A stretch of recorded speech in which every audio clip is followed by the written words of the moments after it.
To order, this is the Putnam County Board of County Commissioners regular and Port Authority meeting Tuesday, December 12th, 9 o'clock. We want to welcome everyone here.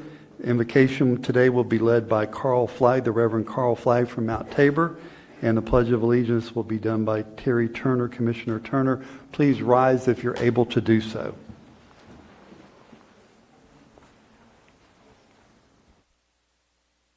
Good morning.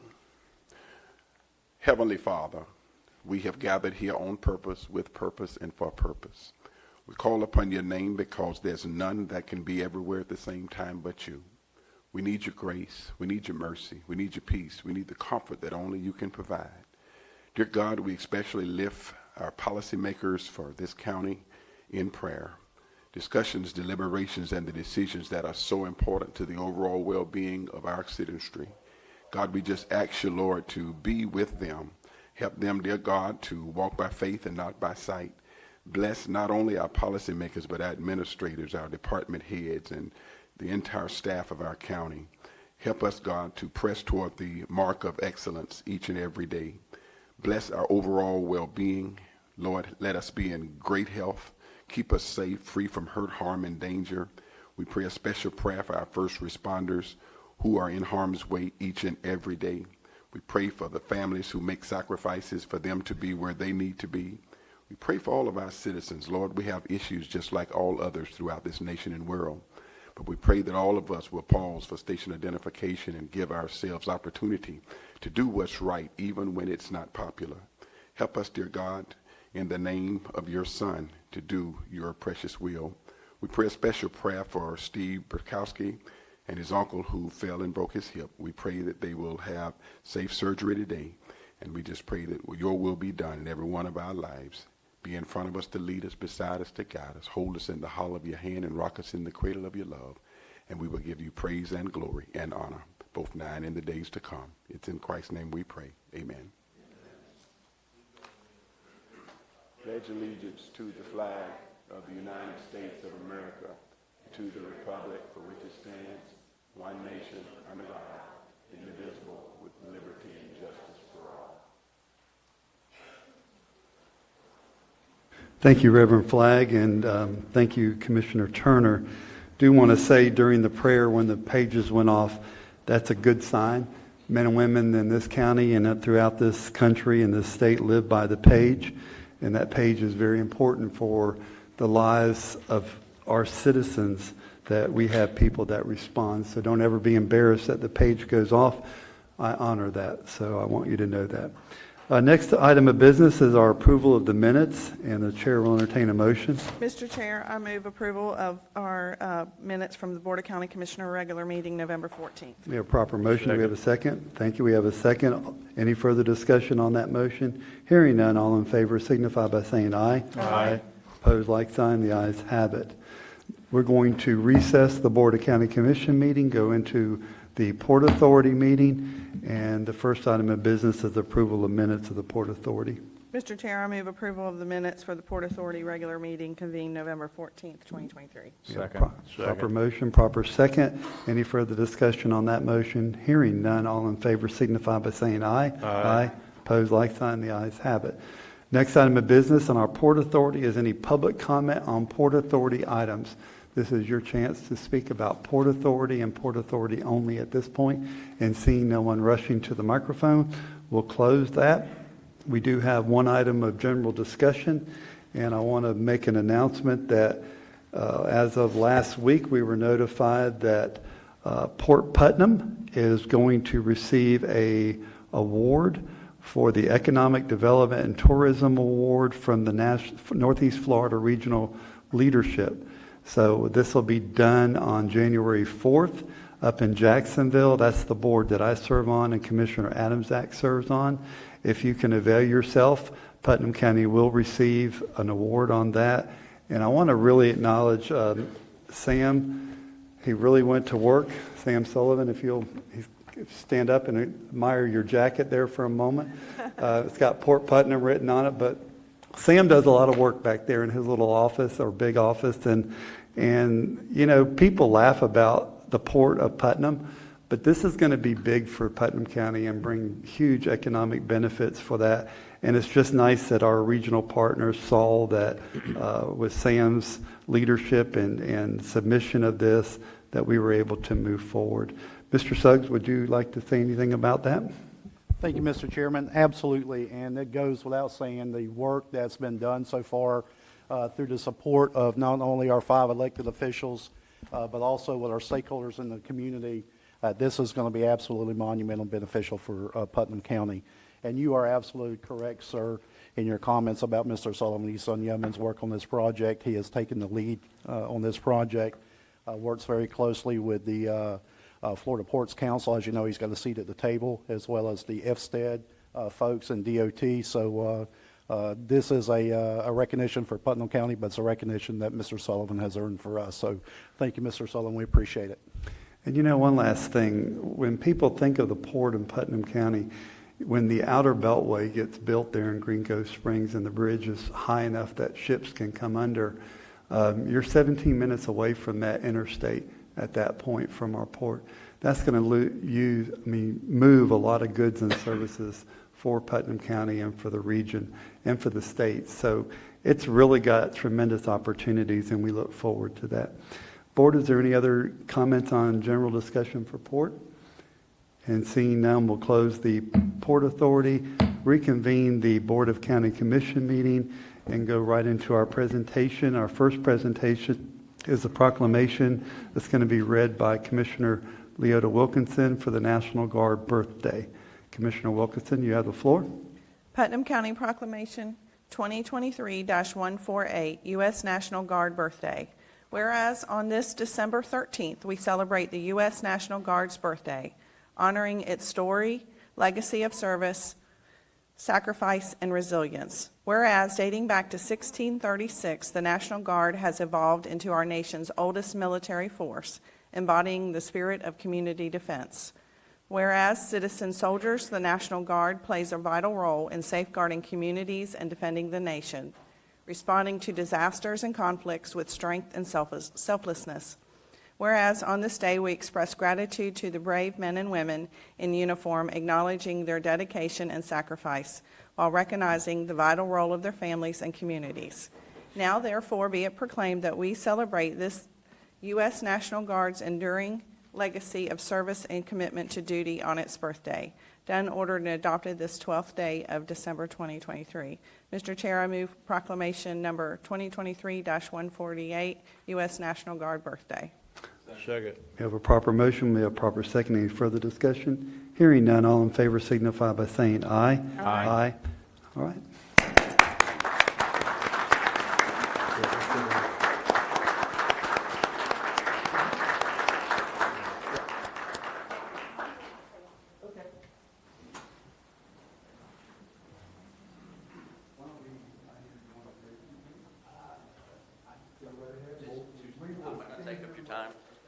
Yeah, good morning, everyone. Just want to say thanks for having the Florida National Guard out. Appreciate the board taking time. I know you got a lot of important decisions and a lot of stuff to talk about, but I appreciate you taking the time to help us celebrate the National Guard's birthday. And, you know, as a National Guardsman, we're happy to be citizens in your counties and your cities and be a part of your community. So thank you for having us out. Appreciate it.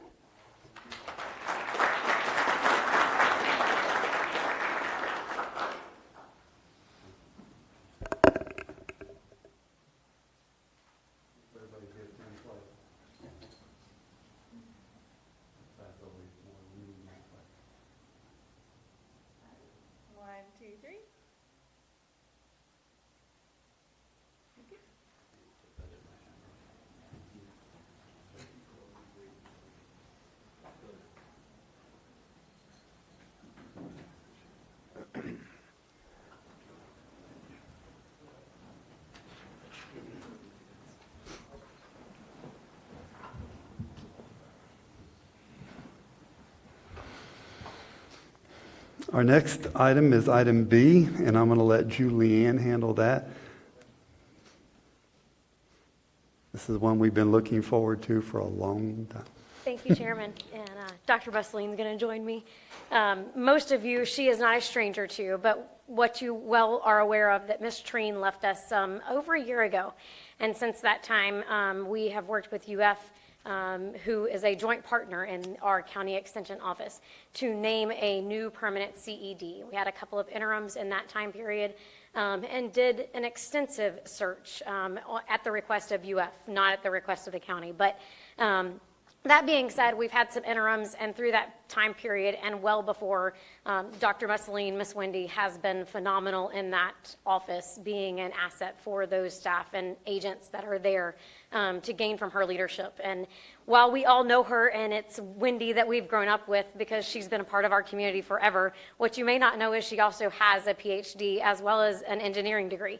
And so not only is she part of our community and has been forever and loves our community, but she's also well qualified to be our next CED. And it is official as of this week that Miss Wendy will be that CED and be leading that office. So I'd like to congratulate her and introduce her to you.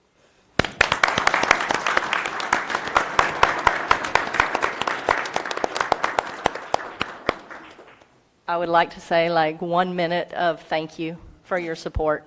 The most important thing to me in this whole process has been putting agriculture back at the top. Throughout extension, we have 60, how many counties are there? 67? 67. Yeah. And agriculture is not always the lead, okay? It might be a 4-H leader, it might be a FCS agent. But for Putnam County, it was absolutely essential that agriculture, and I go back as far as Hubert Maltby, okay, the Maltby Oak, that he was our agent. He was our county agent. He was agriculture. He embodied that. Austin Tilton, Tommy Clay Sr., every person that has gone before me, I've got huge steps to fill, had a heart for agriculture. And so even if it wasn't me, I knew that agriculture had to be the lead in this office. So thank you for your support for that. Thank you for fighting for that for me. And I promise that I will fight for our farmers and for our food security in Putnam County. Thanks. Mr. Chairman,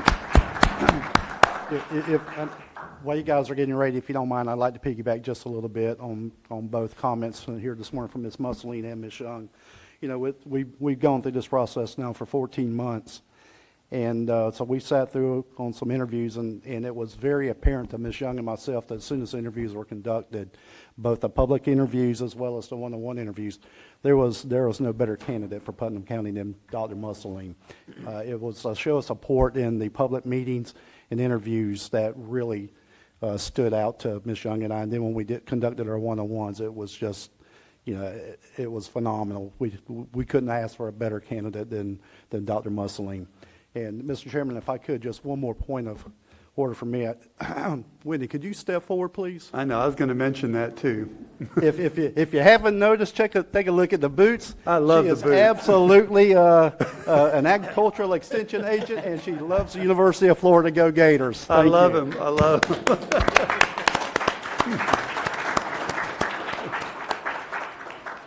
Let's go get our picture.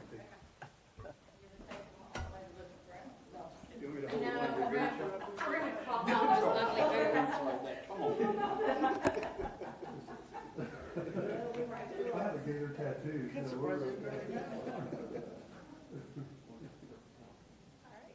1, 2, 3.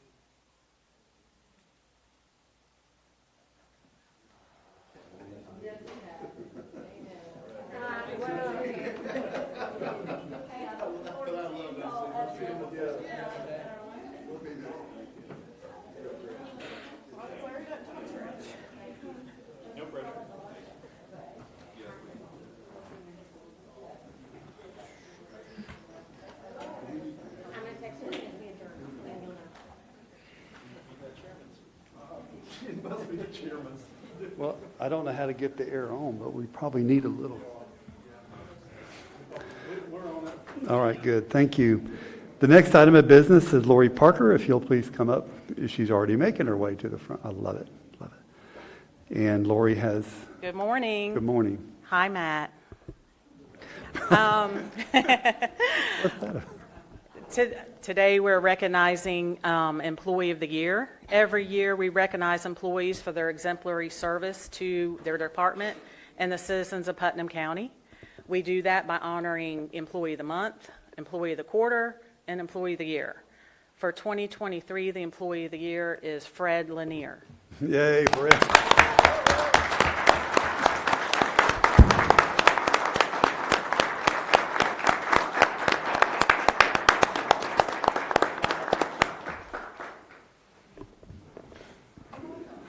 Now, how'd you get him out of retirement? Well, that's actually where I was going to head with that. He's dressed a little different, but I don't think. I mean, we have so many deserving employees, but you know, there's still a huge gap to fill. I think Miss Parker might have said it right. We might have the employee of 2 centuries when you think about that, because when he started and where he's at today, January was it 11th? I think it's 50 years that. Wow.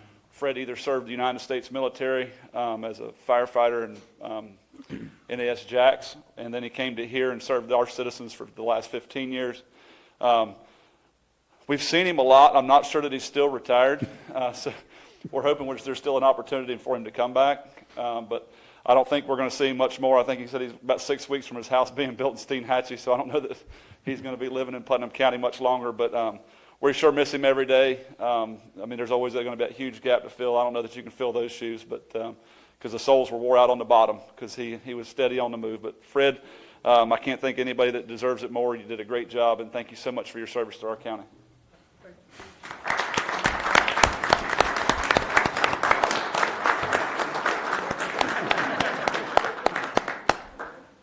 All right, we got to get our picture made.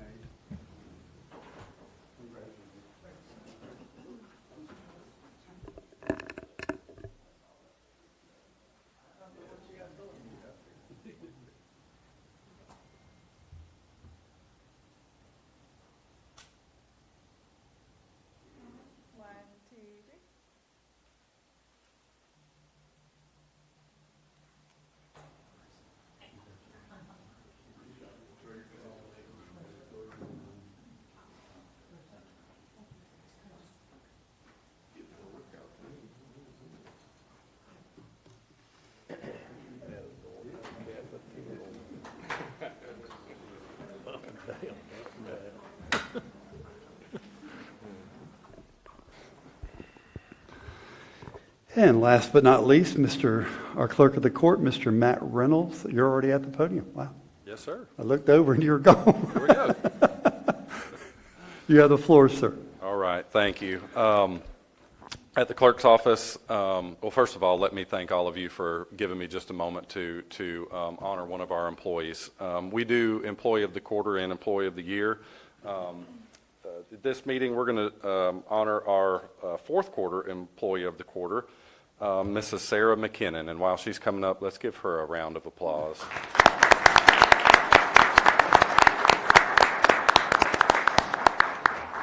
And I'd like to take just a moment to tell Mrs. McKinnon thank you for being an exemplary employee. She's fantastic, down to earth, is so very helpful to all of her fellow employees, and they were the ones that submitted the nominations for her to be Employee of the Quarter, and that was the continuing theme that I saw in those nominations, is just how helpful and how much she goes above and beyond for her fellow employees. So again, congratulations, Sarah.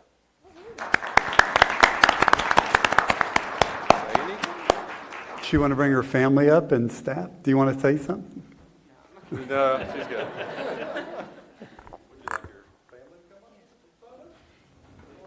All right.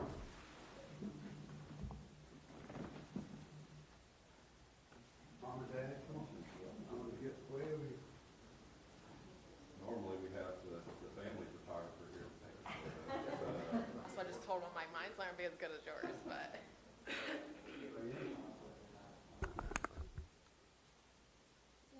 That's going to make me look tall.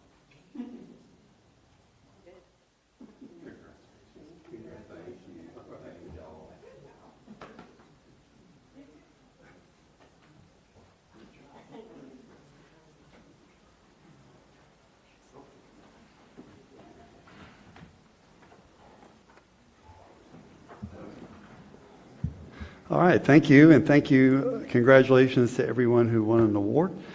Appreciate that. We do have a 9 o'clock Planning and Development public hearing, so I'll turn it over to Zach.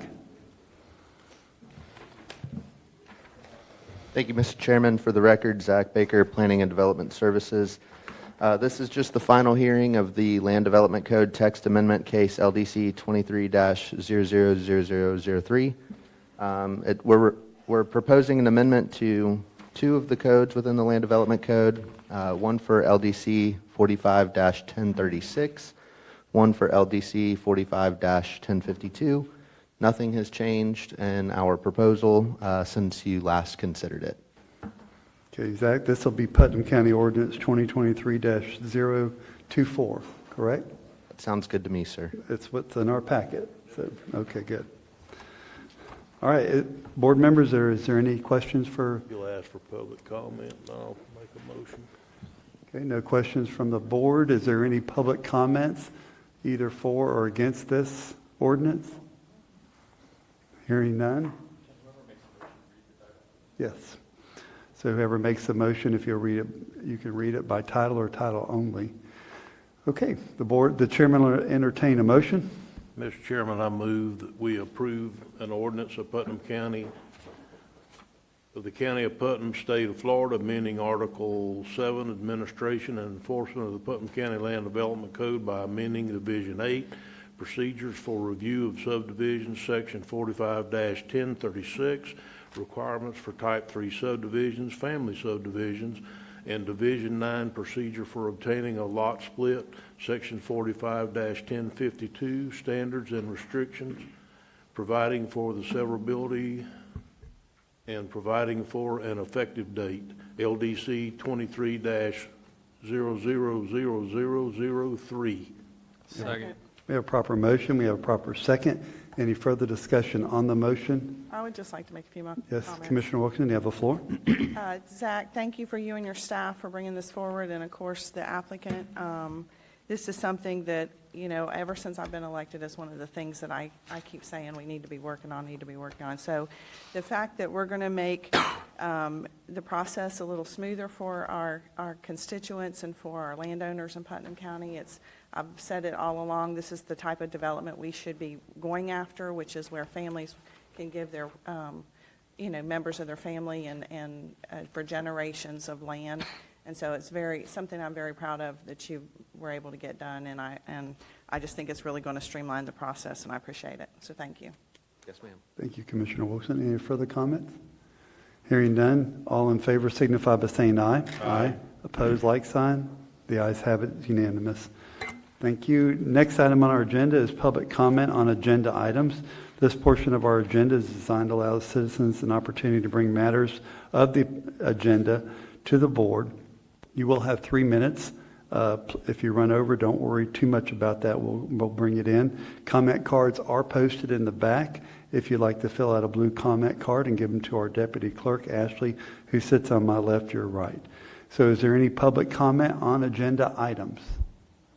And seeing none, we'll close the public comment on agenda items portion and go right into consent agenda.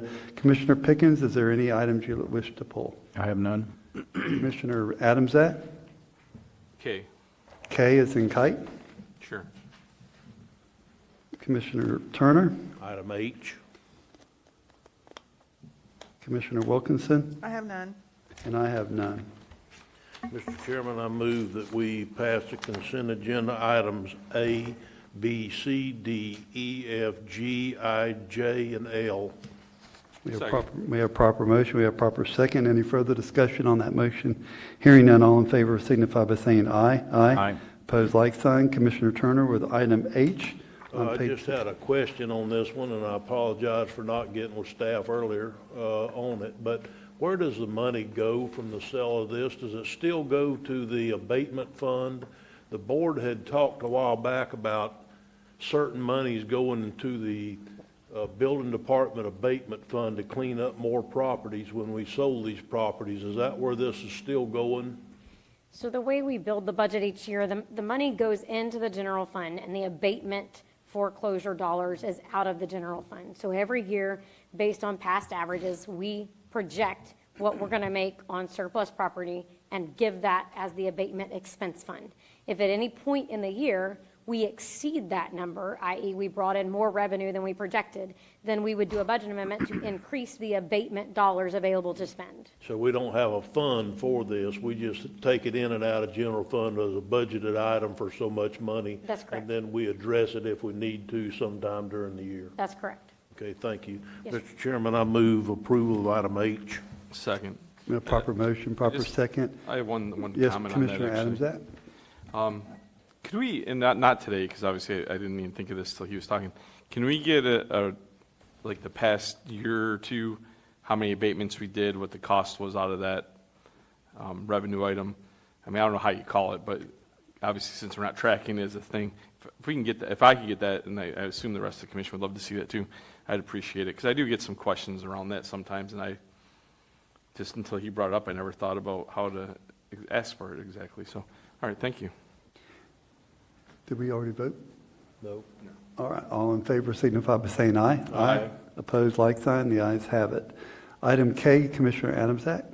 Item K, I just wanted to pull it because I wanted to let JR know I appreciate the time that we spent talking about this item. I think it's a pretty good deal. I like the idea that, unfortunately, all the other suppliers were way higher than what we were at with the Kubotas to stay with them. I know some staff members like the idea of a different type of tractor, but sometimes we have to make the decision based on the cost of the county. So I appreciate all the work that you put into that, and I just wanted to say that today. Thank you. Thank you. That, to pass item. Proper motion by Commissioner Adams, that move item K forward. I seconded Got a it. proper second? Any further discussion on the motion? Hearing none, all in favor signify by saying aye. Aye. Opposed, like sign. The ayes have it. Thank you. Next item of business is our new business, and this will be on page 91. And Julianne, do you want to introduce this one? Yes, sir, I'd be happy to. As you are aware, as written in the packet, the long-term lease tenant at the end of our suite has delivered notice that they would like to vacate. On or about the same day, we also got notice of someone who has desire to lease that same suite. And so they are here with us today as we're in the beginning stages of what the board is going to expect to happen. And they're here. Ms. Katrina is kind of leading that charge. And so she's here and available to answer questions or receive feedback from the board. Okay, Ms. Katrina, you want to come up and speak?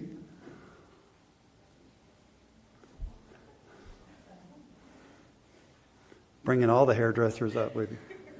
That's scary. Thank you so much for seeing us today. We Put really that right to appreciate your mouth this. if you, It bends. you can pull it up. Okay. It'll bend. All right. You're not going to break it. There we go. Go ahead. So the proposal I would like to do is just kind of slide on in and move in and take over the salon that is there. I have spoke with Anita. I've made arrangements to keep her equipment. And we would like to start as soon as immediately that she moves out with your permission. And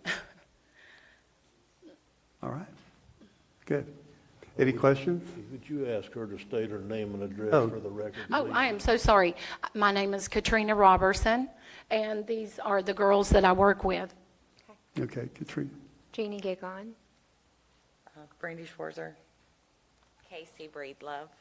And Katrina, if you'll give us your address, please. The address that I Your live at. address, yeah. Oh, pardon? Your address is fine. Oh, okay. 200 Gek Road, Okay. Thank you. Palaca. All right. Board members, do we have any questions for these ladies? I do have one, and I know you called me a long time ago.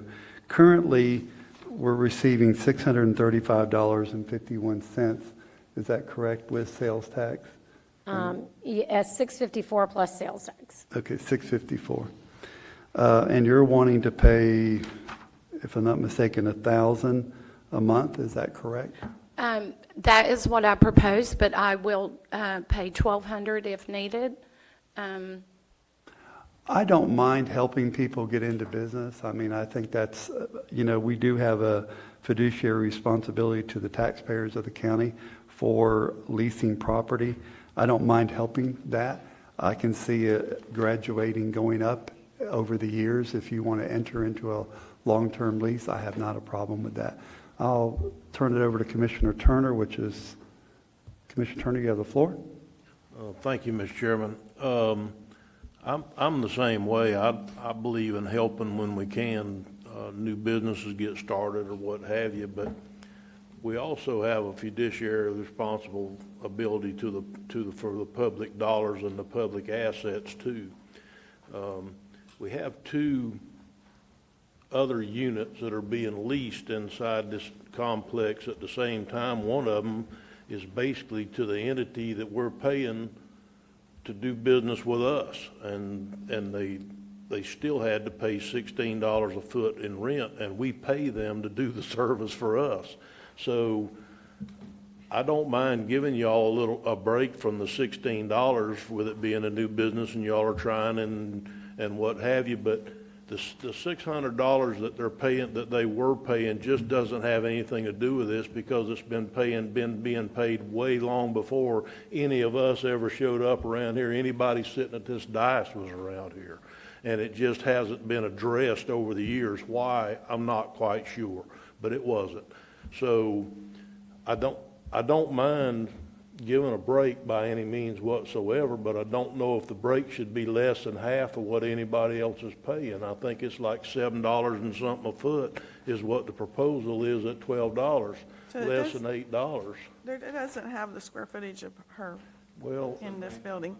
It really, it's hard to find, but it's, 1,900. Oh, I see. yeah. 1,900 square 1,900 square feet, and if we just went with a flat, everybody else is paying 16 or more.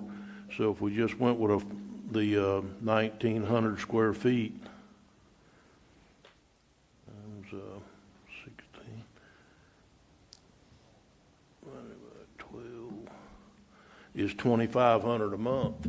And like I said, I don't mind giving them a break over with the circumstances of what's going on, but I just don't know that we could justify giving them half, less than half or less than 50% of what the other two tenants are paying basically right next door. So I think if y'all decide to do that, okay, I'm good with it, but I think we need to know what we're doing here. We're giving it to them for half price or less than half price of what we're paying somebody to do services for us is paying us rent for. So I don't know. I just thought that discussion needed to be made. Thank you, Mr. Chairman. Thank you, Mr. Turner. Any further discussions on that? I don't have a problem with 1,200, and if we want to graduate it up to give people opportunity to be in business, I think we could make that. How long of a lease will we be talking about, Julianne? That's up to the board's direction. Okay. Currently, the other leases that we have, are they 4 and 5 years? I don't know if we need to be in the position of sitting here negotiating right now, other than just to kind of give you the opportunity to go ahead and we'll set the parameters. Would that be something that? Well, I've got to have some board direction I get on that. what I you're going get to that. accept for. I don't mind the term. 1,200 for the first year to get started in business, and then after that, the second year go up, and the third year. I don't have a problem with that, and I don't know what the other board members feel about it, but when you start a business, it's hard, and that lump in your throat is big, and you wonder where that's going to come from, and it's going to come out of your pocket is where it comes from. So I fully understand that, but I think that's what's great about this country is we can start a business anytime we want. We can go out and do anything we want to do, and sometimes we just need a little help. Commissioner Adamsack? Yeah, I will say this. I like the idea of it being a continuous use of what it's being used for today, because there's already a group that was aware of it being there. I do have to agree with Commissioner Turner on the 1,200 seems a bit low. I would hate to be the China Walk or any other tenant and go, what's going on? associate tenant has been committed to us for a long time. So I don't know, I don't know if I can give direction to help you, but it makes me feel a little bit uncomfortable as well. Thank you, Mr. Adams. Mr. Turner? Well, and that's exactly what my biggest concern is the China Walk restaurant is one of our renters, and they've been here probably as long or near about as long as what the other people have been here for a long, long period of time. And they're paying $16 a foot, basically, I think, or somewhere in that neighborhood. So, like I said, I don't mind giving the ladies a break to help them start their new business or whatever. I just think half is not being very responsible with the public dollar. I believe we could rent that unit to someone else for closer in line with what the other units in the building are bringing. I don't know, I don't think it's very difficult to find tenants in today's atmosphere for commercial uses, and this has nothing to do with you ladies, I promise.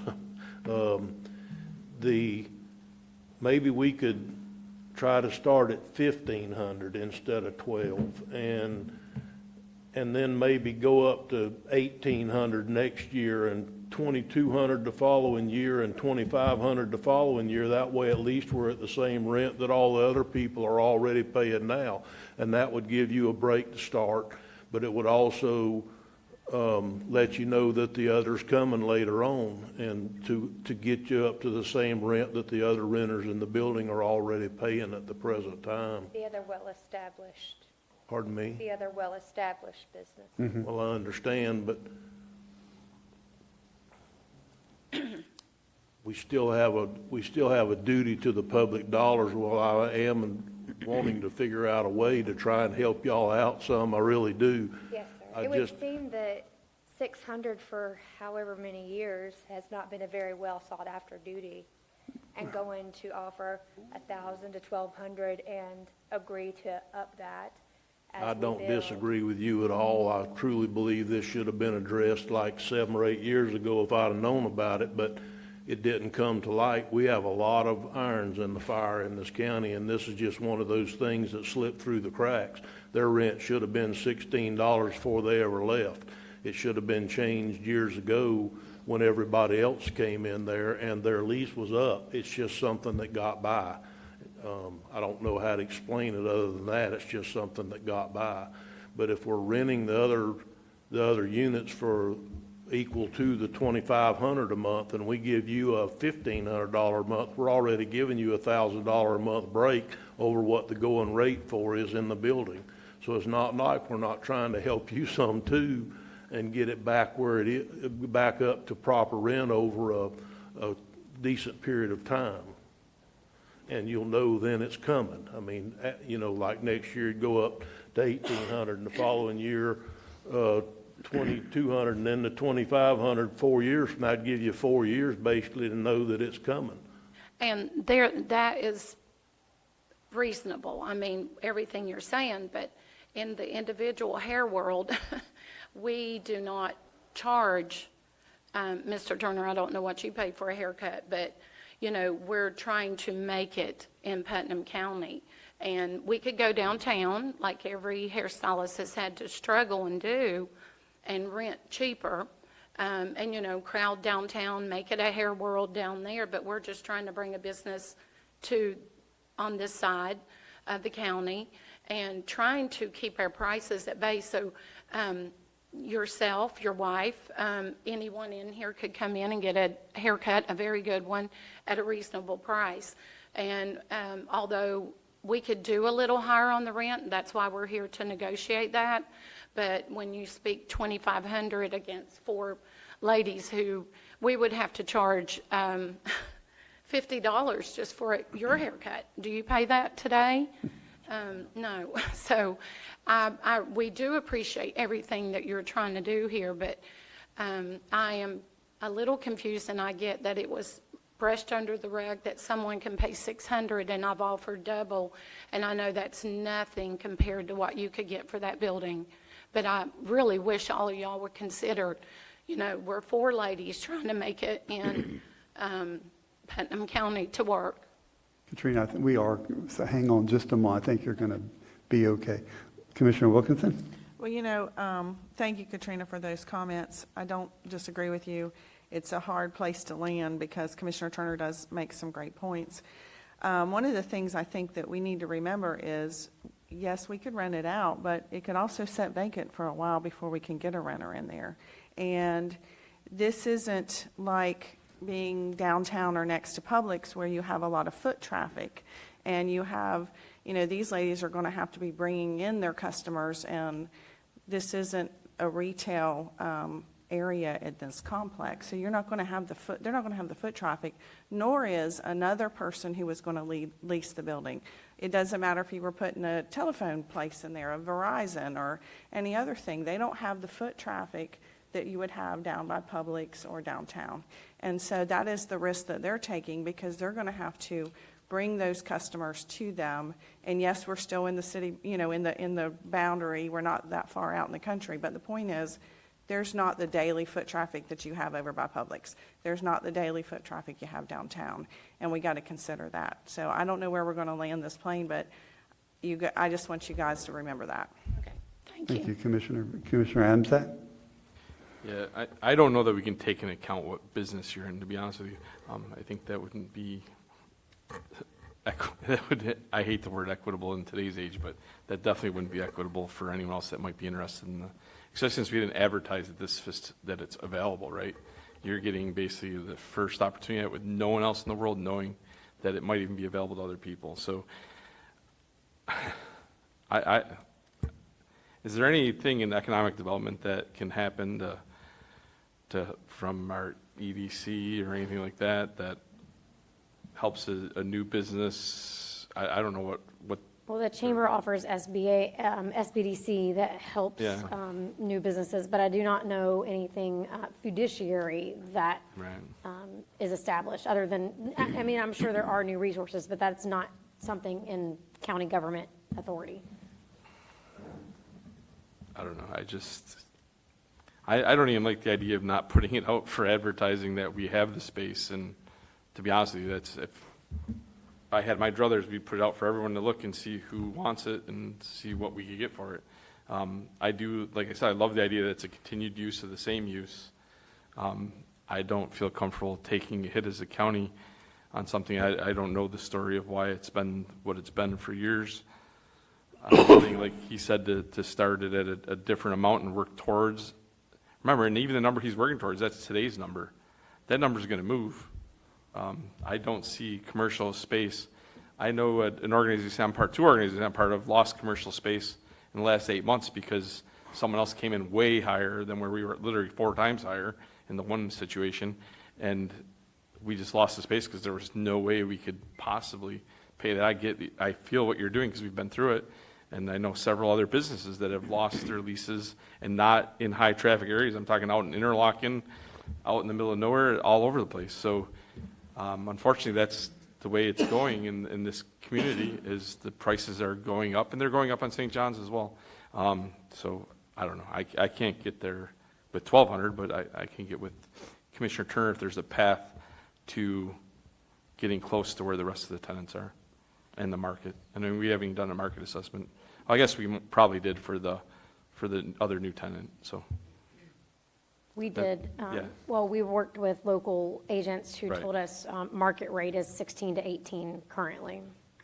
That's even getting you in 5 years. We're putting you at the bottom with his proposal, at the bottom of market rate today, actually slightly below. So I don't. Commissioner Turner? Can we would have to waive our purchasing ordinance in order to do this without advertising the lease, wouldn't we? Or can we just lease with somebody without advertising with our current policy? Yeah, you're generating revenue, not expending dollars. So it is not subject to procurement. Okay, thank you. Thank you. Commissioner Pickens? Are y'all relocating a business, or is this a new start? It's going to be a new start for us, but we're not relocating the business that we're at. You're not relocating it? Well, yes, sir, in a sense, but we are opening it's going to be all new for us. Okay. All right, and I'm with the commissioners, we have a, responsibility for the county. For whatever reason, it was only X amount of dollars. That's, we have to move past that. It would be nice, for an existing business to just take over because there's little or no renovation in that. So that's, minimum cost to you there. But I still think we have to come up with a reasonable amount. I'm okay with 15 and get graduated up to, in the particular 4-year lease or whatever to where market rates are. Okay, Commissioner Pickens, I have the comment I want to make. I do think it's important it's part of, I don't know if it's part of what we do, but I think everything government does is economic development. And I think it's important if we can help. And we have a situation here where we have a current hair company down the road in a building that we own, and I think we can help out. I want to ask if y'all would consider maybe through 1 through 6 months, a price of $1,200, maybe 7 through 12 months, $1,500, and then the second year, $1,800, and then the third year, $2,200. I think that shows that we're getting you to that path, and then you can decide in your business plan if the board accepts that, if you can continue in business. I mean, I know how hard it is to make the rent. I owned a building and I leased out some of it, and it's hard to be in business because you never know if that customer is coming in or not coming in, and you don't know. And like I said, that's your paycheck that you don't get, that you might write that can't cash in the bank. And people that have never owned a business don't understand that. But those of us who do, we fully understand that you write a check that you can't cash, and you wait till you can afford to do it one day, and you don't go on vacation when everybody else goes on vacation. And I get that. That lump in your throat doesn't get any easier sometimes. But that's what makes America great, because we have an idea, we want to start a business, we need a little help getting there. I'm all for it. So I think it's going to be Commissioner Adamczak and then Commissioner Turner. Yeah, I just want to add one other point on the other area that we're running, right? We're already accelerating them to 19 in the year 4. So that would be the equivalent of $3,000 a month. So we're still way below where we're currently running the other facilities. And then the other thing is the other tenant is going to completely remodel the facility for us. So it's not like they're just coming in and moving in cookie cutter either. So they have that other cost, and that's happening all over. The facility that we lost got completely redone by the new tenant at a rate that was 4 times what we were paying, and I know that's happening all over the county. I could do the 6-month thing, and it doesn't bother me at all. I just don't know. It sounds like it doesn't feel like they can do well with that. I'm not sure, but that's up to them with their business. Commissioner Turner? Well, I guess the problem that I'm having with it is I feel like these are very nice ladies, and I wish we could do something for them or whatever, but I'm very uncomfortable sitting up here and deciding that we're going to help this hair salon instead of another hair salon somewhere else, or another set of ladies that want to come in and do it. I mean, I don't know that even in the name of economic development that we can pick and choose who we decide we're going to help. Would one of the ladies that's already down on St. John's, I don't even know who they all are, would one of them like to come out here and pay rent and pay more money? I don't know. I just don't. So I'm very uncomfortable in this situation when we're leaving market value in the name of helping a new business, even though the ladies are very nice, and I wish you the best, but that's the problem I'm having with this. Who am I to sit up here and pick which hair salon I'm supposed to make the most profitable in Putnam County? What about the other hair salons? I'm not going to help them. So I don't mind helping the ladies get started and I think that the deal that I came up with a minute ago was very, very equitable, paying half the rent we're getting next door, and then over a period of time getting them up to the rent that probably, if somebody else rented it, we'd be getting today. So I'm very uncomfortable with this. I think we're putting ourselves in a place that we just don't need to be, picking and choosing what business we're going to support in Putnam County. That's all I have, Mr. Chairman. I'm sorry that you feel uncomfortable. about this. This is not the ideal that we came here today for. I really feel like you didn't even know that they were paying $600, and I get, the point of what you have to do to get your money for that space. I would love the opportunity to bring us 4 ladies in and try to do our best. I would have to discuss with them, because we did not, about what you're wanting to do, if y'all choose to allow us to rent that space. And I think a part, If you will, speak in the microphone. I think it's important to notate here too that part of getting help is asking for help, and the other hair companies have not asked you, Mr. Turner. We have. Yeah. Okay, board, we need to make a decision here, and yes, sir, Mr. Turner. I would like to offer a motion that we allow staff to meet with the ladies and decide at the monies that I laid out earlier, starting at $1,500, $1,800, $2,100, and $2,500 over the next 4-year lease. And if they can't do it or that's too much, I totally understand, but that's still $1,000 off. So I would like to offer that motion to allow staff to negotiate the terms of the lease at that level, and then if it comes to tuition, fine. Second. Proper motion, we have proper second. Any further discussion? Julianne, you clear on that? Yes, sir. 4-year term at the payment terms that were laid out by year. Right. And I would imagine the deposit would still hold, and sales tax and all that would be. Sales tax is legally required. I can't do Yeah. anything about that one. Okay. Any further discussion? All in favor signify by saying aye. Aye. Opposed, like sign. The ayes have it. So get with Julianne and see if you can work that out. And good luck, congratulations, and I understand Thank you so much. that ball will be chasing you down the hill, but that's a good motivator sometimes. I hate to say that, but it made me work really hard too. So, all right. Okay, Thank you. Can I request a recess? You may. We're going to take a 3-minute recess.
And item B under new business is the opioid settlement funding. I believe Julianne has this. Yes, sir. Thank you, Chairman. Putnam County was contacted by a third-party administrator who notified us that we had been the recipient or are the recipient of a large one-time capital or one-time payment for opioids. It is possible that there could be reoccurring dollars in future years that will come through this same administrator. But at this time, the extent of the payments that they can assure us that we qualify for are this one-time payment of the $650 roughly $1,000. That being said, after they reached out, this is in the last few weeks, so this has just all come to light. They had a PowerPoint presentation and conference with me to explain the dollars and what the eligible uses are, as well as the timeframes.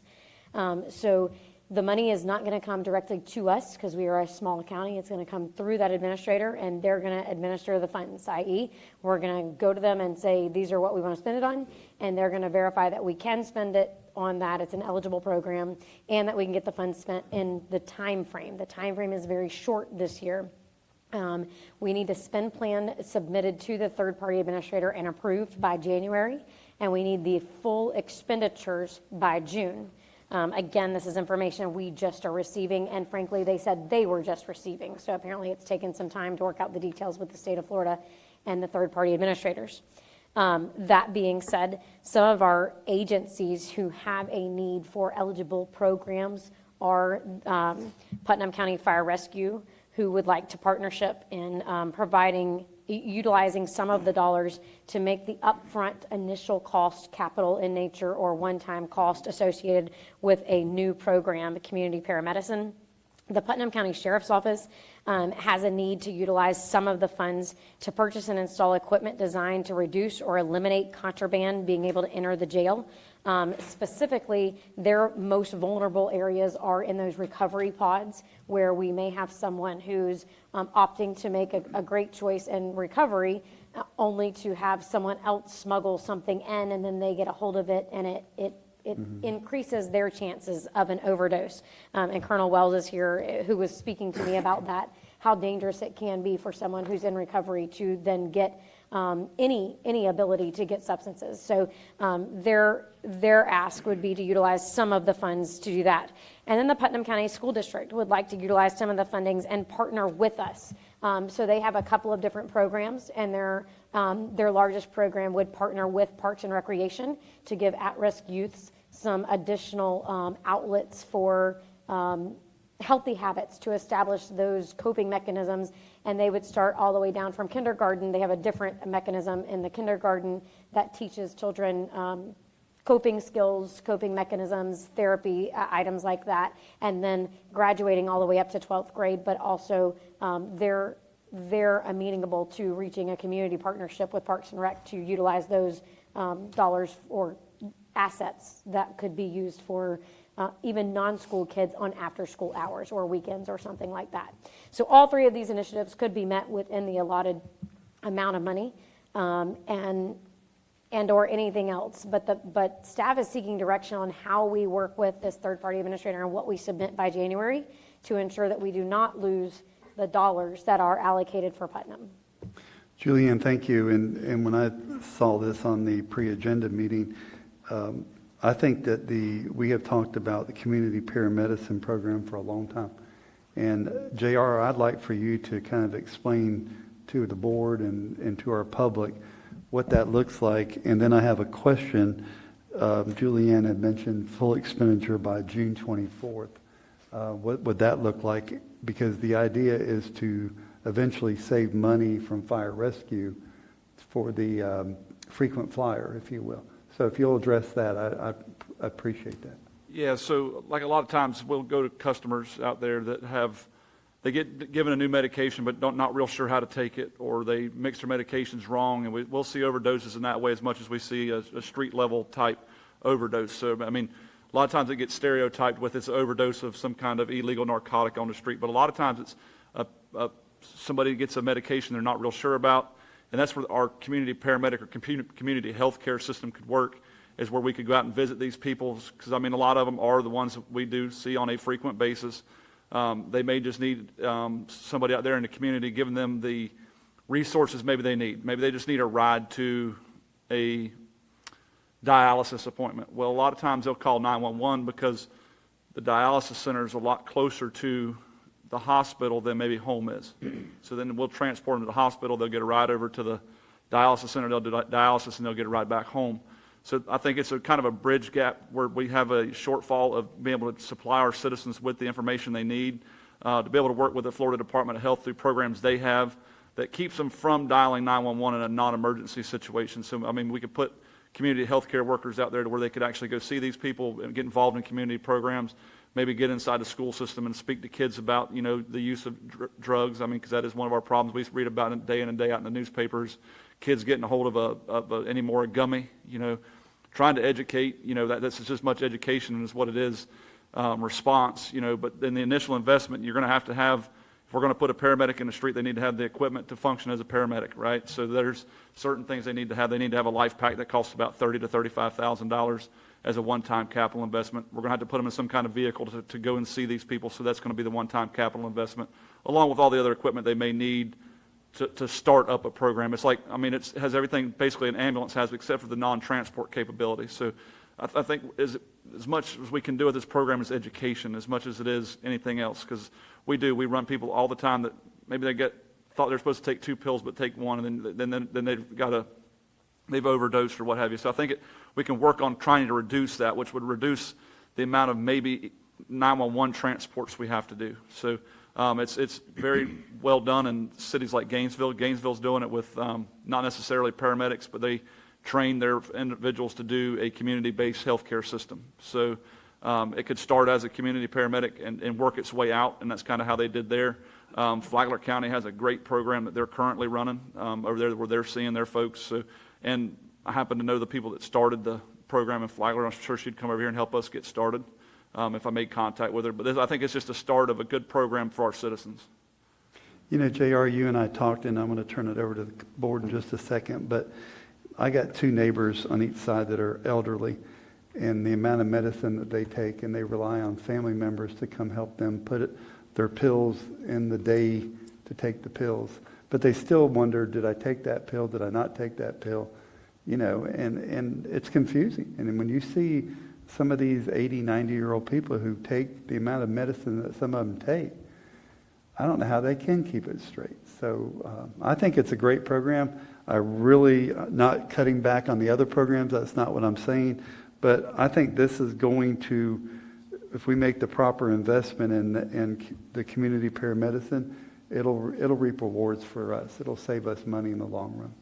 Commissioner Abzak, you have the floor, and then Commissioner Turner. So this is the money, and we talked about this like a couple years ago, right? This is from the suit for the pharmaceutical companies for basically painkillers. No, sir, this is a different pot of money. Okay. It is still opioid, but we get a small amount every single year directly to the county that is set aside for opioid. It's roughly $90,000 a year. You're going to get that every year for 18 years, unless they actually succeed in their bankruptcy filings or whatever. This is a separate settlement that the state of Florida reached. And then if you were a large county, you got your money sent directly to you. Right, who'd they reach it with? That's what my question is. The opioid world is all, it just says the Florida, or There were multiple defendants, I remember. But it's still pharmaceutical companies, right? The point was over prescriptions from doctors, people abusing substances that were prescribed. That was the point of the suit, right? Yes, it, and they were looking at different counties that had more significant impacts, and they could see that through hospital utilization rates as well as the criminal crime reports through FDLE. But as this money comes in, a lot of it is geared towards, as Director Grimes was stating, towards awareness and prevention and education. Yep. So. No, I like that idea.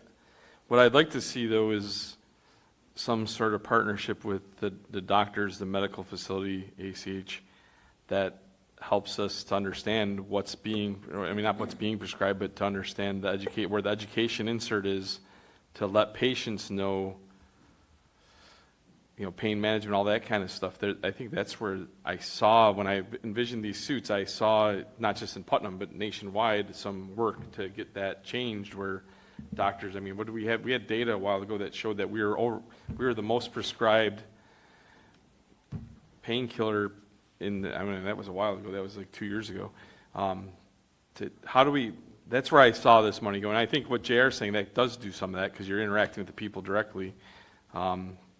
Unfortunately, I think once they're in the prison, I think it's kind of late in the game for what I feel the purpose of this money it should be. So I don't know. And the schools make sense, but I think that the general people that were falling under the prescription painkillers were older people. It wasn't younger people, and it was because they were being overprescribed. So I don't know. I'd like to see some sort of partnership with our hospital, I guess is what I'm saying out of that, if that makes any sense. Mr. Chairman, can I make a comment? Yes, sir. I think that's a long-term plan. I know that a lot of the hospitals do support their community paramedicine programs out there. I don't think it's an initiative of ACA at this point locally, but I have talked to the CEO of the hospital, and he's very interested in the program. So I think long-term that's where the program gets some funding from long-term is through, because hospitals make money from a patient not coming back, to the facility, no reentries. So maybe at some point the local hospitals and the local medical care personnel would assist with the long-term sustainability of the community paramedic program. Thank you. Commissioner Turner, you have the floor. Okay, thank you, Mr. Chairman. I think we need to try and think outside the box a little bit of what's been done in the past. And these programs that have been outlined today are perfect. We have a program that they've been wanting to start around here for many years that can now be funded. And I know that Julianne said that this is a one-time payment, but there's also a chance that we're going to get reoccurring dollars too. And so this could be a program funded for EMS or that would have long-term ramifications. And they are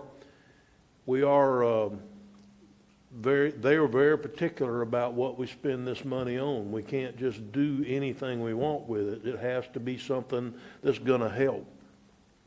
I think the deal at the Sheriff's Department, while it may be that they're already hooked by the time they get there, somebody needs to help them get unhooked a little bit too. And this is only going to be a small part of the program compared to the others. And I'll fight all of you to the end of time that if you don't start when they're young and get them educated to the fact that they don't do this crap, then you're never going to beat this. You're never going to get ahead of the curve and beat this. It's no different than people finally understanding that if you don't educate your children from K through 3, you've already lost them for 7 through 12. You've got early education is where it starts and where it's all about. The school part of this, in my opinion, has to be part of this program. It's just got to be part of it where you can educate these children and get them to where they know not to take the gummy bears they see laying around the house or the stuff. It's not like it was when we were kids. It looks like a piece of candy now. Kids take the candy. You've got to educate the children at a young age and bring them through it. So I think this catches us a school education program, an EMS program to help the current people that need help as we go along, and a program through the Sheriff's Department to help the people that are already in the system or help them get off, best they can get off. That covers it from kindergarten all the way up to when you get them off the deal. So I am very much for this and the 3 programs that were laid out. And whenever the commission gets ready, I'll be happy to make a motion supporting these 3 programs that staff helped us come up with. Thank you, Mr. Chairman. Thank you. Mr. Pickens, Commissioner Pickens. Thank you, Chairman Harvey. I agree with all the comments. These looks like 3 good programs. How would you distribute the money, since it is, and say we're just looking at this as a one-time deal, and then how do you sustain these as they move forward? So worked with JR, or Mr. Grimes, and Colonel Wells, as well as Ms. France from the school district. So I have a rough idea of what each program cost is going to be.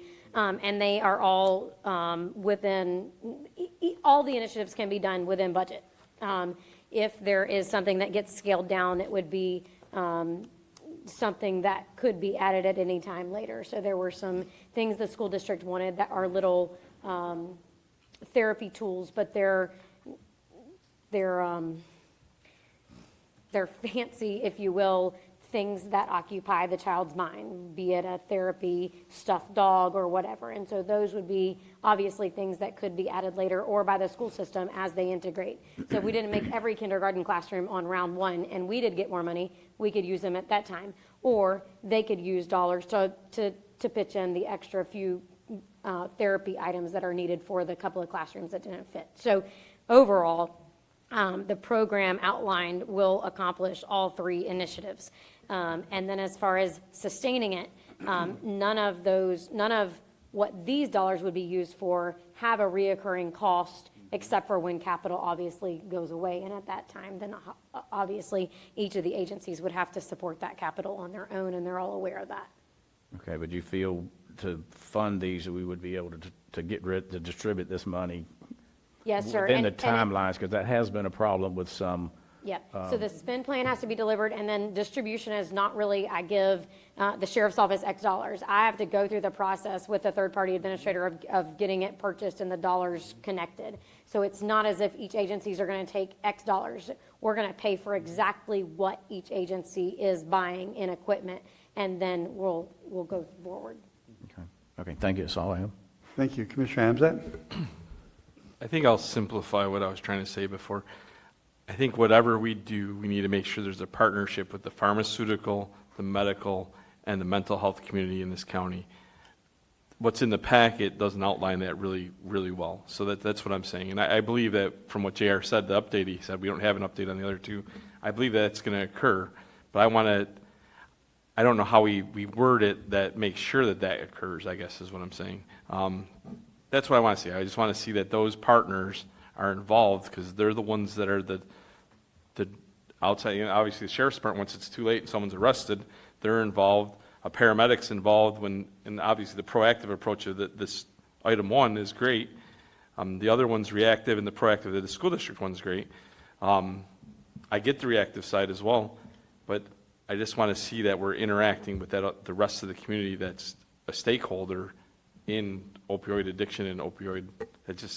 I don't know how we do that. And maybe, Commissioner, the agenda item focused on the tangibles, because this particular program was meant to buy the capital, the one-time expenditures. So each of those agencies have the intangibles attached to it. So Colonel Wells works with SMA and Nancy Russo at great length to work with those inmates, frankly, to help them not reoccur, not come back to the jail. And so this would enhance his offerings in those intangibles, and the school system does as well. They have a plan. They're rolling out basically virtual mental health services, and they're going to have speakers come to the children and that kind of thing. And so maybe I do think that the agenda item focused on the tangibles and left out the intangible piece of what you're asking about. It's not a criticism of the agenda item. I just want to be clear on that too. It's just I wanted to say it out loud that it is something we're considering. Thank you, Commissioner. Commissioner Turner? I believe that each one of these programs will actually do what Commissioner Adams-Ack is looking to do. And I don't really want to list it per se straight on that you're going to do this or you're going to do that or we won't get this done. We've got 3 weeks to come up with something to turn in here, and then we've got to have the money spent by June or we lose it. So I think that we're going to have to give them a little bit of room here to come up with these programs that are basically brand new, develop them with the Sheriff's Department, the school system, and with EMS, and try to get them set up best they can. I actually seem to believe, and maybe I'm being naive, but I seem to believe that we're also going to get some recurring funds later on. I think there's a good chance of it. We can't count on them yet, but I think there's a good chance of it. And if we do, we can take those funds that are very restricted on how we spend them and use them to further these programs. And we've actually done something different than what we've just tried to do in the past that I'm sure has some success stories, but it also has a lot of failures also. So maybe we can do something a little different with this money. And with that, Mr. Chairman, I'm ready to make a motion. Go right ahead, Mr. Turner. I move that we authorize staff to use the 3 items that they presented us today as an outline and get with those 3 entities and try to nail down these programs and turn them into the TPA, third-party administrator, by January, where we can try to get these programs up and running as soon as possible and not lose the funding. Second. We got a proper motion, we got a proper second. Any further discussion on the motion at hand? Hearing none, all in favor signify by saying aye. Aye. Opposed, like sign. The ayes have it. Next on our agenda is item C under new business. Clerk of the Court, Tim Smith Building. If I could. Yes. Mr. Turner, you have a comment? I kind of brought this to the board on behalf of the clerk of court months and months and months ago, and this is just the first step that we had already previously discussed about trying to turn that one building, which is the Tim Smith Building, into a service center. I think this is going to be a huge step in the right direction for customer service when everybody, once they figure out where to go, they go there for everything that needs to be done at the clerk's office. I think this is like I said, we've already discussed this. We've already approved it. Thank goodness the Honorable Matt Reynolds was able to come up with enough of a return to actually fund this project or real close to it. And so I don't think it's going to cost us any additional monies from what he's been able to return us at this time. So I'm actually, because we've discussed this many times already, and this is just the first step in the process, I'd like to make a motion that we approve this expenditure. Then we have a proper motion. Second. We have proper second. Further discussion on the motion? Hearing none, all in favor signify by saying aye. Aye. Opposed, like sign. The ayes have it. Thank you, Commissioner Turner. Commissioners? I just have one question. This won't have to come back in front of us now that we've done this? I think I mean, obviously. every time we Construction contract expend money, it's got to come back for that part of the expenditure unless we actually give it a line item budget for $300,000 or something, and then they could spend up to that and they'd have to come back. But at this present time, while we've agreed to do the project, we haven't put any money in the line item budget for it yet. Because we were waiting to see how much Mr. Reynolds was going to give us back before we kind of made it, saw that the numbers work. Now we know how much he's given back, pretty close, if not exactly, and so. $324,000, which should more than cover the project. I think the estimate on the project was $240. Okay. Don't promise us that. No, yet, that's an estimate. You know how those estimates are. You're a builder, so you know. Yeah, exactly. It could go up any minute. So, Hey, Rich, I need to ask a question. Should we have included the resolution in that motion? Yeah, the motion does include motion to adopt Resolution 2023-156. Okay, good. We're good then. Thank you. Okay, new business, item D, Public Works, water line expansion, East Palaca. I can start on that one too, if you'd like. Go right ahead, Commissioner Turner. You were. I just want to explain to everybody, this is not ARPA money. This is the Corps of Engineer money. And so in order to try and expedite that program a little bit, Public Works has figured out that we have engineering in place to do part of the project in East Palaca. And so they have requested that we change the order that we're going to go in for the projects and make that one first because it's already close, if not being shovel ready. So as soon as the money's available, then we'll be able to move the project forward. JR? Yes, sir. In 2017, the board designed that particular project. The only thing we'd had to do between now and making it shovel ready is just update the permit because the permit expired in 2 years after, so it'd been 2019 when the permit expired. So we just had to go back through and renew the DEP permit to do the construction, and we can put it straight out to bid. I spoke with the U.S. Army Corps. They had no issues at all with moving the project because it's still attached to the same regional system as the East Putnam Regional Water System as it was prior to where we put the original 19.6 miles of water line. This will just take us down East River Road, get us to the area of the design goes to Dog Branch Road, which is right across from Palmport. I think our goal from Public Works is to make the loop down 207A and tie back into where we're about to go to Port Buena Vista because there's a lot of homes through there. The water quality is not the greatest. So I think that would help us with our system. But it was just a matter of just moving project from one spot to the other.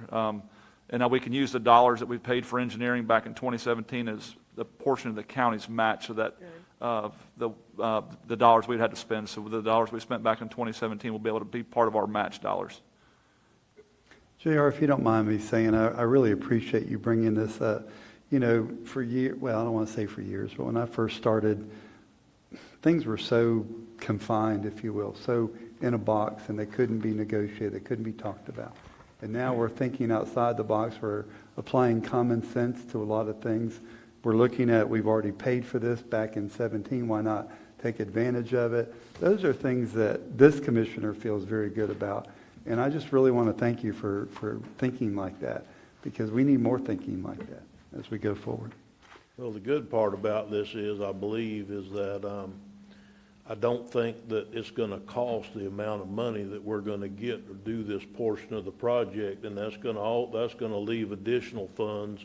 I'm hoping that we can, if we have the capacity up at, I know more about sewer and water right now than I ever thought I would in my life, but anyhow, I think we can tie on at Federal Point Road up there. Hopefully we have the volume, and we can go straight down the other direction and start working from both ends and meet in the middle. So we can get all that stuff at Grandview and all those houses along the river that I understand are having water issues from the salt intrusion and the different things, and get them on the system all the way down to, and then maybe meet in the middle. Then if we get a break or something and we have a loop system, then it'll help us provide water to the people in the area. So this is money that's coming for that purpose, water purpose. So I think that's where we need to start, Mr. Chairman, and I move that we allow this change. And we have proper motion to go. Second. Who seconded it? Commissioner Commissioner Pickens? Adams Act. Adams Act, okay. Any further discussion on the motion to proceed? Hearing none, all in favor signify by saying aye. Aye. Opposed, like sign. The ayes have it. Going to codes enforcement, page 155. Thomas, are you ready?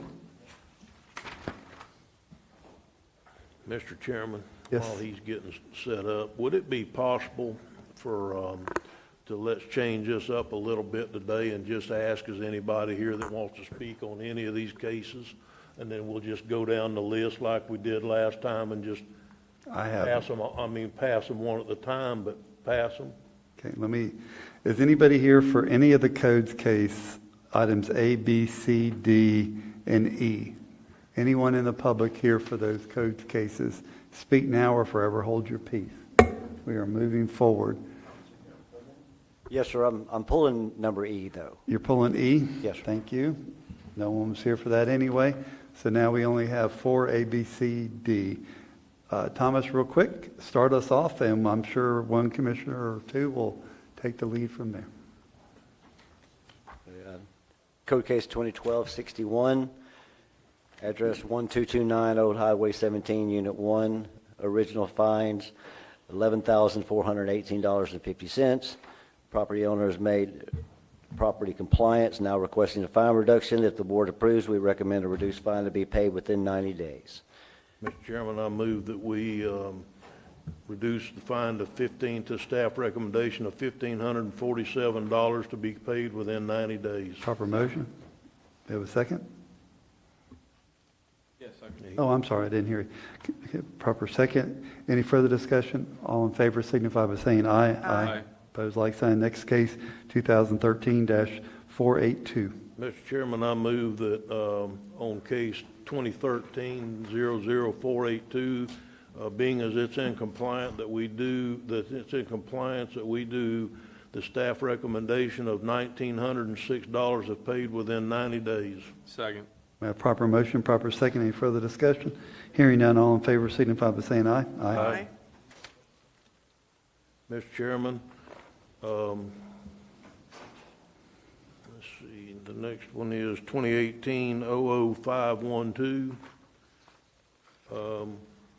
Staff has found it in compliance. I move that we take their recommendation of $1,654 if paid within 90 days. Second. Proper motion, proper second. Any further discussion? Hearing none, all in favor signify by saying aye. Aye. Opposed, like sign. The ayes have it. Mr. Chairman, with regards to 2019-00584, being in compliance, and I move that we take staff recommendation of $1,786 if paid within 90 days. Second. Proper motion, proper second. Any further discussion? Hearing none, all in favor signify by saying aye. Aye. Unanimous. And item E was Item E is withdrawn. pulled. Yes, sir. I want to say something real quick on the surplus land. We had 9 lots. We put a minimum bid of $50, received back $31,000. These codes cases are bringing money back into the county also. That was always not the case, but I appreciate all the efforts that everybody's making. We just don't sell land to sell land. We also look at land to see if we need it for a reason. But all we want on codes is compliance, and we're getting that, and your department's working very well with that. So thank you very much. Thank you. Yes, Mr. Chairman, adding to that just a little bit, this is a heck of a program. I mean, it's working exactly like we want it to do. Instead of these cases sitting out there, these properties sitting out there with up to hundreds of thousands of dollars worth of fines on that'll never be used, and they sit there because we either have to go abate them or whatever.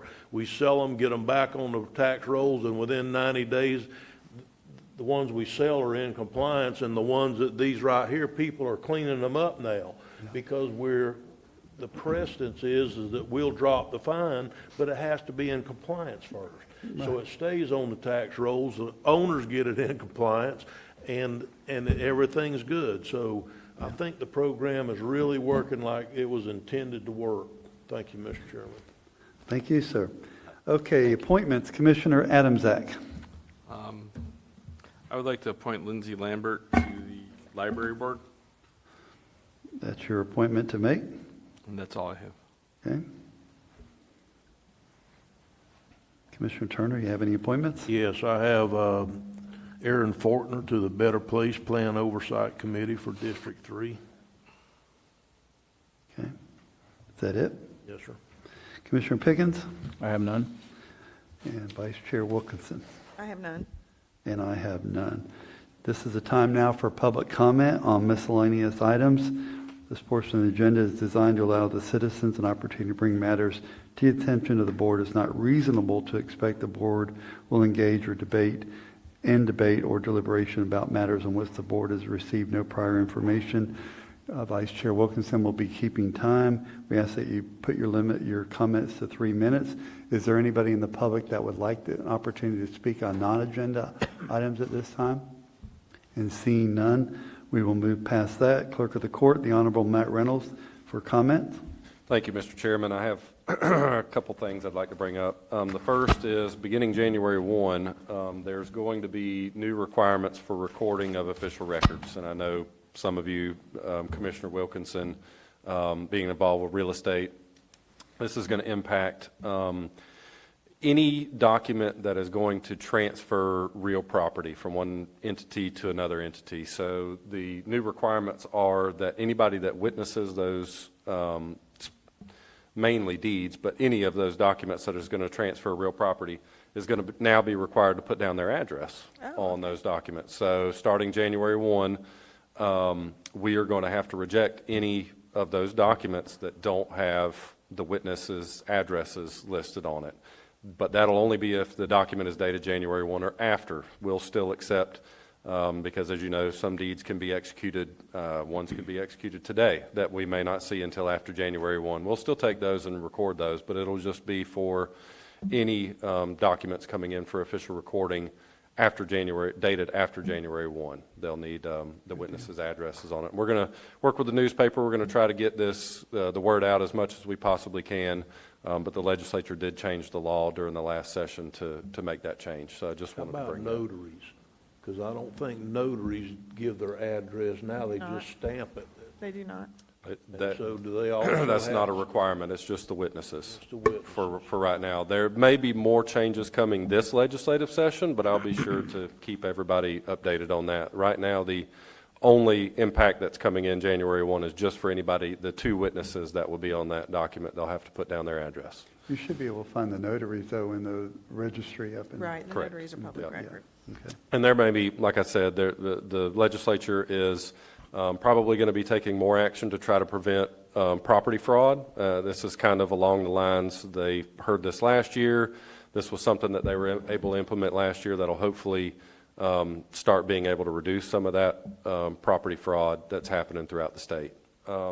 And the other thing that I'd like to mention is, again, I'd just like to thank the board for approving the project in the Tim Smith Customer Service Building. I think that is a win-win-win for everybody. It's a win for the constituents. It's a win for our staff. It's a win for the board.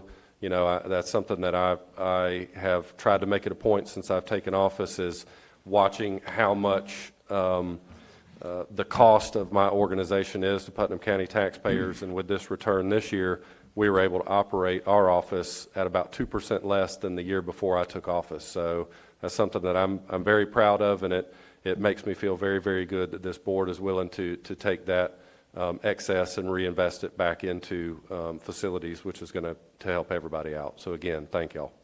I agree. Thank you, Mr. Clerk. County Attorney Rich Commando. Nothing, thank you, sir. Okay, County Administrator Mr. Suggs. Yes, sir, Mr. Chairman, just a few. 2. I hear you. Just easy. The conversations that we've had here today with the board, I want to talk about the water project and the opioid project. You know, what you saw today, and you 5 recognized it, is the work that is done now when we have the deputy administrators over operations and administration, finance working together. They brought great projects. And a lot of good conversation by the board today with approval on both of those, and the recognition, especially on the water project, of moving things forward. I can't say enough about what Mr. Grimes has done and Mr. South's done out there at Public Works on moving these projects forward, and what Ms. Young has done on the administrative side to make sure that the paperwork is in process and all the financing is done properly. So when it gets to U5, it's a lot better conversation, a lot easier conversation. So I want to thank them publicly as well as U5 for recognizing that. I will be remiss if I didn't thank U5 again this year. It's Christmas time, and the staff for everything that we've done. Phenomenal. Another great year. A lot of projects move forward. Congratulations to Sam on the Port Authority, on the Port of Putnam getting the recognition that it deserves this coming January. And so I want to say thank you for that. I'll be out of the office later today through next week on vacation, and I want to thank Ms. Young and Mr. Grimes for picking it up and running with it. And they've promised me, did you not promise me, that nothing was going to break down, blow up, or burn up while I was gone? So Well, yeah. so we're hoping for the best. I bet you don't make Europe before somebody gets bit by a dog. Ooh, knock on wood. Boo. And last but not least, I want to take Don't encourage it. Don't. a personal moment to thank a family member, or not thank, but congratulate a family member of mine, my nephew Devin, who lives in Alachua County, just graduated from the Florida Fire College in Ocala, top of his class. And I just want to take that opportunity to personally thank him and tell him how proud we are, him and his Aunt Julie and his Uncle Terry. So thank you, Mr. Chairman. Thank you, sir. And enjoy your vacation. And I'm sure we'll be in good hands with Julianne and JR, and especially Julianne watching things. So, but I'm sure we'll have a breakdown. That's going to happen. So. Okay, Commissioner comments. Commissioner Pickens, I'll start with my far left. Thank you, Chairman Harvey, and I want to thank you for joining me last Saturday at the Town of Willaca annual Christmas parade. We rode together and really enjoyed it. It's what they do down in Willaca. It was a very large parade, over 40, 45 entries. And they had activities after that, and I think at the end it had a boat show that night. So I really enjoyed our conversation during that, Chairman Harvey. I do want to wish everybody a Merry Christmas and Happy New Year. This is our last meeting of this year. And I want to thank Administrator Suggs, Deputy County Administrator Julianne, and Deputy County Administrator J.R. Grimes for all the work that you do and working with y'all, all of the department heads and all the employees of Putnam County. The interaction I have with each one of you has been fantastic. I think we have a really great team, and things are looking up for Putnam County. And also commissioners. I've enjoyed serving you again this year. Commissioner Wilkinson, you have 1 year under your belt. Vice Chairperson Wilkinson, and congratulations. And look forward to a really good 2024. Thank you. Thank you, Commissioner. Commissioner Adamczak.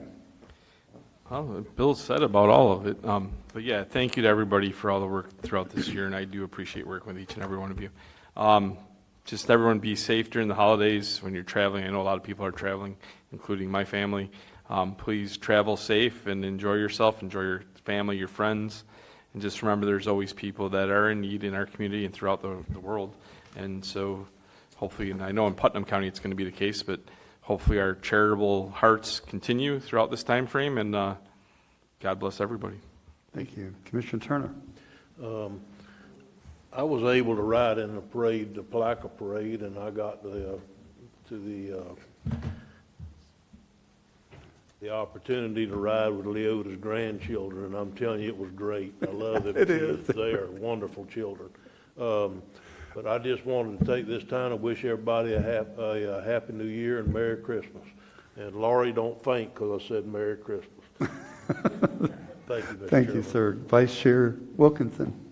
Well, I actually have some questions, and so before we get into the whole accolades at the end, can somebody give us a St. John's Avenue update? I think our citizens would like to have that. All right, I see somebody coming from the back. So while we're getting to that, do you have an update, Chairman, regarding broadband? I know that we've gotten the funding, but is there anything, when will we actually see broadband come to fruition in Putnam County? That's the million-dollar question, and thank you. We do have a meeting today at 2:30, a webinar for the BEAD program, and there's some setbacks. There could be some potential setbacks with the federal government and the state government working together on the BEAD program. We'll know more about that at 2:30 today. We do have a local technology planning team meeting on the 11th. The problem is, and I'll just say this in a nutshell, I always knew that the industry would solve this problem, but with the funding that's coming down, Company A might get the funding for one area where Company C can challenge that in a challenge period and say, we're already serving that area, we don't need them in there. We all know in rural Florida that that's not true. We know that, but we got to let that process work out through the state. And that thing it's happening faster and faster. So I believe we're going to see broadband really hit the ground. I would like to see next year where companies start laying fiber and doing what they said they would do based on what they applied for. So I can't pin down to the point, but I can tell you on January 11th, we're going to really try to hone down on these companies and say, when are you going to start doing what you said you were going to start doing? Yeah, that's what I wanted to hear. Thank you. Very good. Thank you. Mr. Stout. And Mr. Stout, I'm glad Commissioner Wilkinson asked that because I was asked that at the radio station. Yeah, I've been asked a lot, so I just feel like we need to have a public discussion.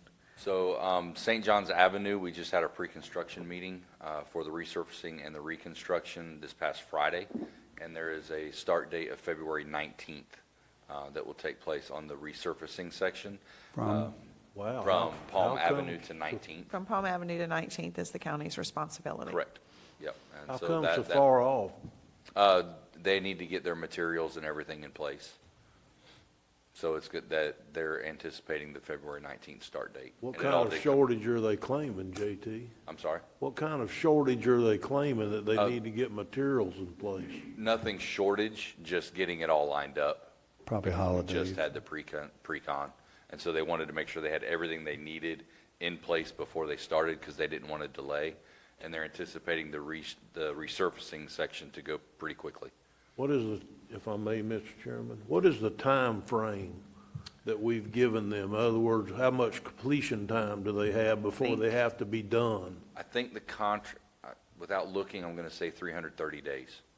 But the resurfacing is going to be a very short time frame compared to the 330. So we gave them one contract for both. The rebuilding, I know it's going to take a while. They're basically got to tear it all up and start from scratch down Almost low. 2 feet deep. But the resurfacing, they've also got 330 days, a year to be able to finish? No, it's all in one. They'll finish the resurfacing within 2 months probably, based on our conversation.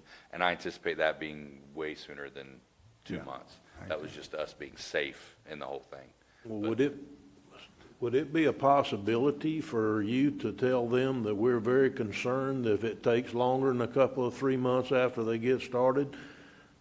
Most of us can't go out to dinner in the evening that somebody doesn't give us hell about St. John's Avenue. I thought that we were going to start quicker than that. I really did. I thought I knew the pre-construction meeting was last week, but I didn't know we were going to wait till the first quarter of next year to even get started. But with that being the case, fine. I just don't want it to be August or September of next year because these people have a one-year contract basically to finish, and then them decide they want to start rebuilding the part that needs to be rebuilt, and that I'll get around to resurfacing that other part later. That would not be acceptable. All of it is the resurfacing must be done first before they go into the reconstruction part, which is in the city limits. And so they want to get that out of the way. Halifax is very, they want to get the resurfacing done. They were very motivated to get that out of the way because they knew that the other part would take the majority of the contract. And just for clarity, the reconstruction portion is what portion of St. John's? From 19th to the railroad tracks, CSX. Okay, that's what I thought that, but I just wanted you to say it. Okay. And it's all funded together, even though it's county city. We're just managing the entire project because DEP, to the railroad track. To the railroad track, because Commerce wanted us to just have it under one project code. And so the city has forked over money for it. When I first got here, we were talking about these same road, and I always say when I first got, but I even said, why don't we just loan the city a plaque of the money and move these water pipes? Has everything been moved now so everything's been updated where we can go forward on this? Yes. No surprises now at this point? At the pre-com meeting, the errors and omissions were null and void. They said no errors or omissions, so we're ready to Actually, move there forward. are some side pipes that need to be redone, but the city during this process, and I only know this because it happened while I was chairman and I was in the meeting, but some of the pipes that go across the streets still have to be changed at some point in the future. But the way that they addressed that was if they have to cut this asphalt up, they're going, and it mostly would be on the side streets, they're going to put a brick on there like they did downtown where it looked like a brick crosswalk. And it looks like we meant to do it instead of that we just cut up the brand new asphalt. Yeah, we did that out in St. John's. Right, so otherwise it would have been another year and a half before we could have started the reconstruction phase of this. That's how we were able to move that project up for a year and a half to 2 years in the schedule, was by the city agreeing that they would, when they changed those smaller lines on the side street next to St. John's, that they would put a brick crosswalk there instead of pavement, where we wouldn't be cutting this brand new asphalt up. That makes good Mr. sense. Lawrence, you still have the floor. Yeah, and regarding the portion of St. John's that's out by Ziegler Drive, out by the Yes. hospital, do you have an update on that? They're beginning segment 3 very soon, which will take them up to, I believe, Skeet Club Road with the box culverts. Okay. And during segment 3, they're going to run segment 4 and 5, phase 4 and 5 at the same time, which is reconstructing the swale ditches for additional drainage from the beginning of the project out to 309C, and then from Skeet Club Road up to the end of the project. And for our listening audience, basically, that's more than just we're redoing the road at St. John's Avenue. That's a complete Complete drainage project, box Drainage culverts project. under the road. They have I believe it's a 7-acre pond that they dug out at the PRC area, so. Right, business. I knew we had approved that before. I just wanted to discuss it since we're discussing Yeah, the whole yes, ma'am. St. John's Avenue, so I appreciate that. Yes, That's ma'am. all I have as far as St. John's Avenue. Okay. Thank you, Mr. Stout. I know before I had brought up the bridge lights and the FDOT money and possibility of talking with other entities, local governments. Mr. Suggs and myself did speak with some of the city officials. I have not put it on the agenda, on their agenda, so I'm not sure if we want to have a discussion, just a general discussion as far as where we're at on that. That's where I'm at with it so far, was regarding the city of Palaca. So I'd like to have some discussion. Good. Commissioner Pickens, you were tasked also?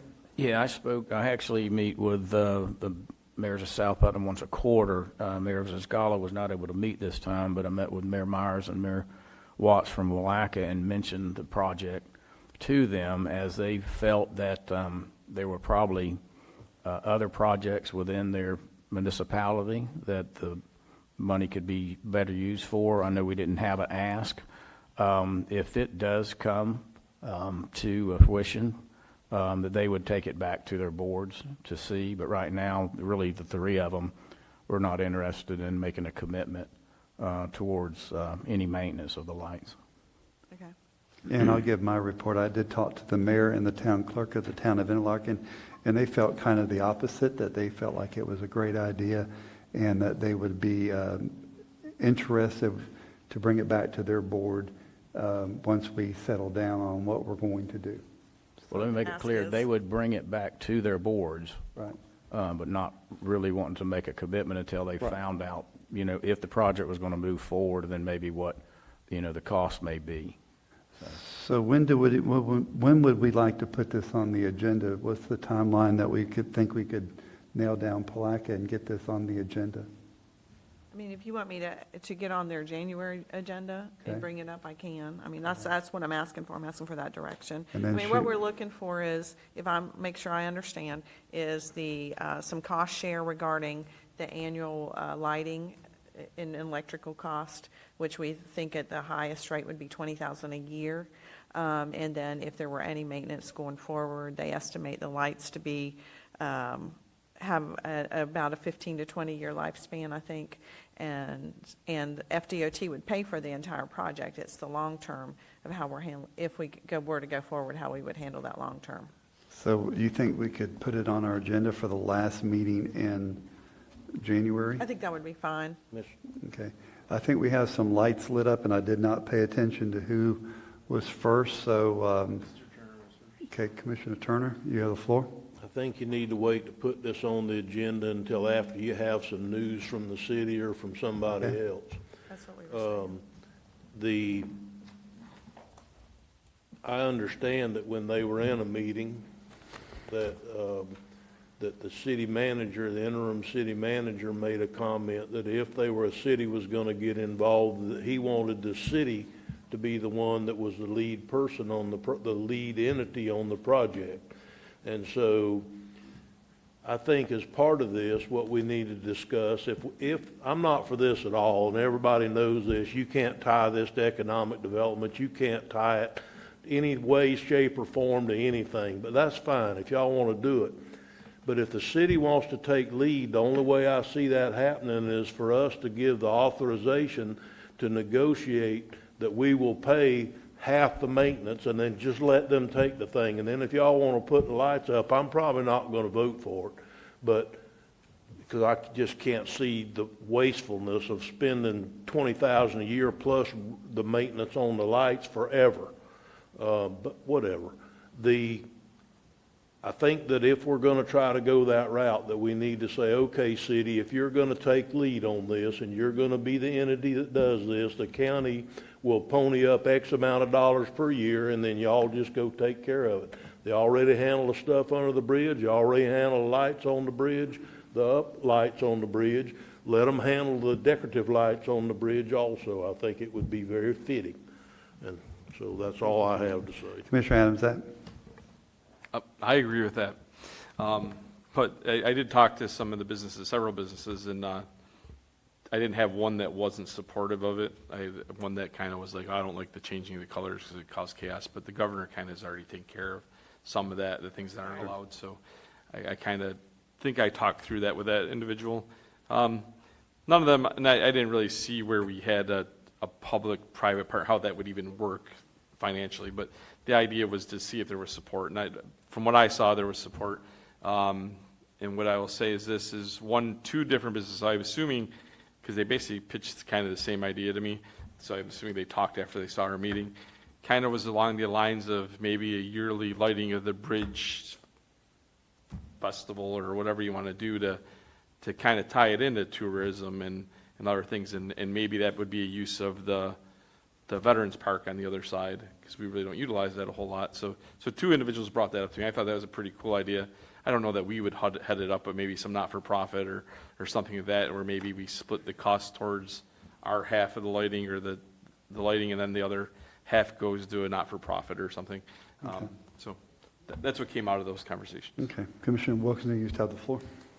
So I guess that's a discussion on bridge lights. If we want, we can get it on the January, if it's the board's pleasure, to get it on the city's first January meeting, and then bring it back to this commission on the second January meeting. Okay.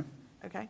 And then lastly, I just want to mention that we have another pet adoption at Tractor Supply this Saturday, December 16th. There'll be a $5 adoption fees. All dogs will be spayed and neutered, and it's from 10 a.m. to 2 p.m. this Saturday. That's all I have. Thank you so much for that. All right, and my comments are going to be very short and sweet. I do want to remind the board members, if you want to attend the January 4th award in Jacksonville, please see Mr. Suggs so we can go ahead and reserve tables for that. Do want to say happy birthday to our clerk. He was turned, I don't know how old you turned, but that doesn't matter. And I know our Commissioner Pickens has a birthday coming up before we meet again, so that'll happen. Do want to wish everyone a Merry Christmas, Happy New Year. And I want to say this. I know we have changed the culture around here a lot. And we're family, and family squabbles a little bit here and there. But at the same time, we're all moving forward in the same boat, going in the same direction. And Commissioner Turner, last year was a banner year under your leadership. And we look to have the same banner year this year and going forward every year. So if there's no more business to come before the board, Merry Christmas, Happy New Year. This meeting's adjourned.